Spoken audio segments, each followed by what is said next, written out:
Je m'appelle Ricardo Espinosa, j'ai 59 ans, je suis colombien d'origine, je suis en Suisse depuis très longtemps, 1963.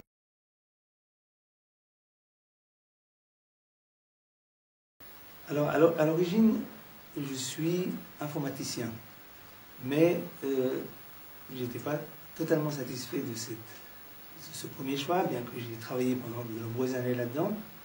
Et je me suis spécialisé dans les questions de relations internationales, droits de l'homme, coopération au développement, aide au développement.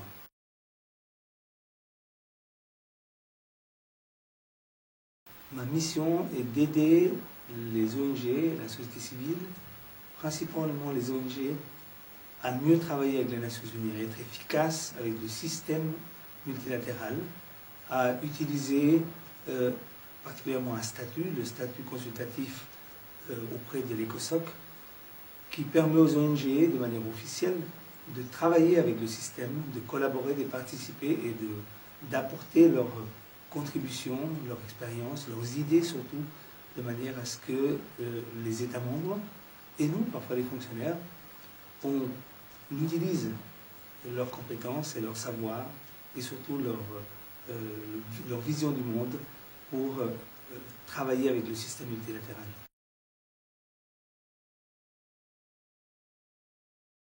J'ai toujours voulu être impliqué dans les prises de décision, j'ai toujours voulu participer, et j'ai voulu toujours avoir l'impression que ce n'est pas les autres qui décident pour moi.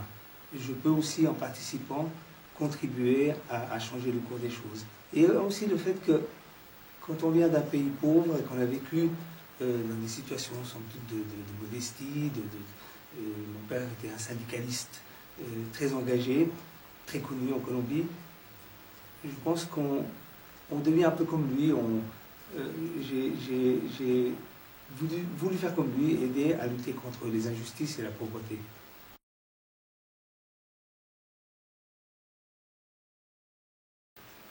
L'une des compétences qu'on exige dans mon travail, c'est ce qu'on appelle ici le service au client. Ça veut dire qu'il faut être vraiment disposé à être en face de gens toute la journée, en permanence, pour leur rendre service. Il faut rendre service, être au service des autres. Il faut faire le lien entre différents acteurs. Et pour ça, vous devez être disposé à travailler toujours avec des gens que vous servez. Ce n'est pas les autres qui sont à votre service, c'est vous qui êtes au service des autres. Il faut aussi avoir une grande capacité d'expression au public.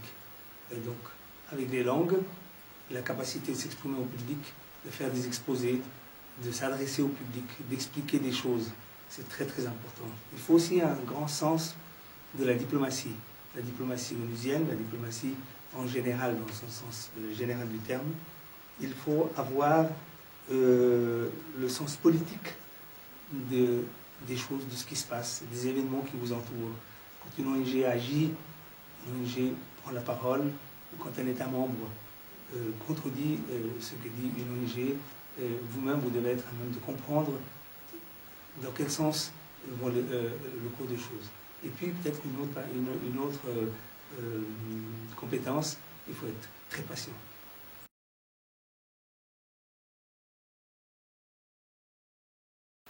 Vous êtes en permanence ouvert au monde. Vous êtes en permanence en communication avec tous les acteurs de la négociation multilatérale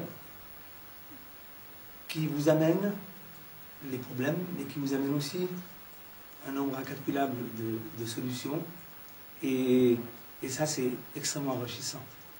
Vous ne pouvez pas avoir un meilleur travail que celui des relations avec les ONG, parce que vous avez affaire à des ONG qui travaillent dans tous les secteurs, dans tous les domaines. Et il est connu, les Nations Unies, les États membres des Nations Unies le disent, sans les ONG, les solutions apportées aux problèmes du monde ne seraient pas les mêmes. Quelques points négatifs, c'est peut-être que ça devient une passion et donc ça vous prend tout votre temps, ça vous prend votre temps, ça vous prend même aux tripes. Et parfois, on a l'impression qu'il y a un monde infini de possibilités et que vous n'êtes jamais satisfait.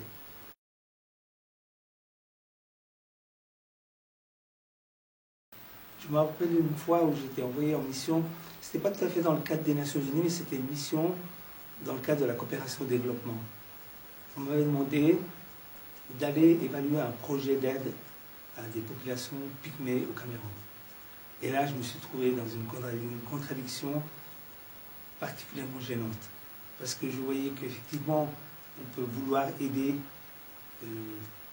des communautés à se développer, à sortir de la pauvreté, à sortir des problèmes de santé, d'éducation, mais en même temps, d'abord c'est très long, et ensuite, qu'adviendra-t-il de ces communautés une fois qu'elles auront soi-disant acquis un certain niveau de développement, quand on voit que leurs enfants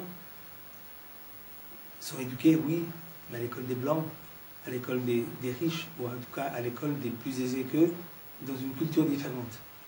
Donc, je me suis trouvé d'une manière tout à fait surprenante dans une situation contradictoire où, d'un côté, je gagnais ma vie parce que je faisais une évaluation de développement, mais de l'autre côté, j'étais un peu partie prenante à quelque chose à laquelle je ne croyais pas tellement à 100%.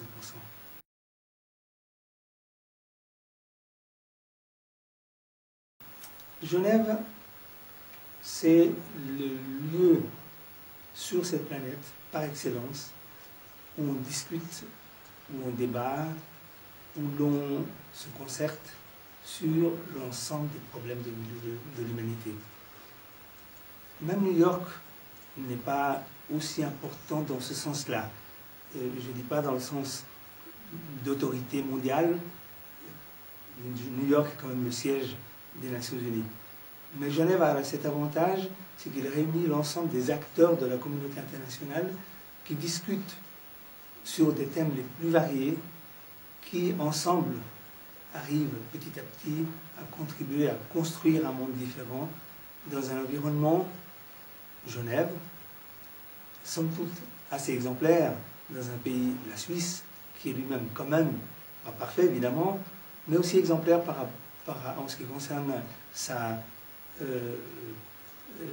son processus politique, sa manière de gérer le politique, qui est consensuel, qui est dans le respect des diversités culturelles, qui est dans le respect de l'autre, et qui quand même donne un exemple au monde en termes de processus participatif. Et le monde de l'avenir, le monde du futur sera un monde participatif. Et à Genève, on construit l'avenir du participatif.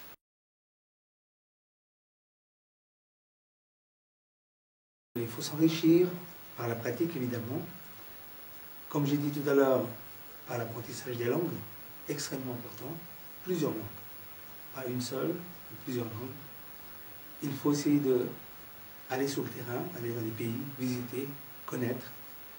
Et, si vous avez la possibilité de travailler avec des ONG, c'est très bien.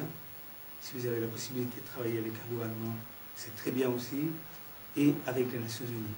Si vous connaissez les acteurs, vous êtes plus fort, vous êtes beaucoup plus efficace.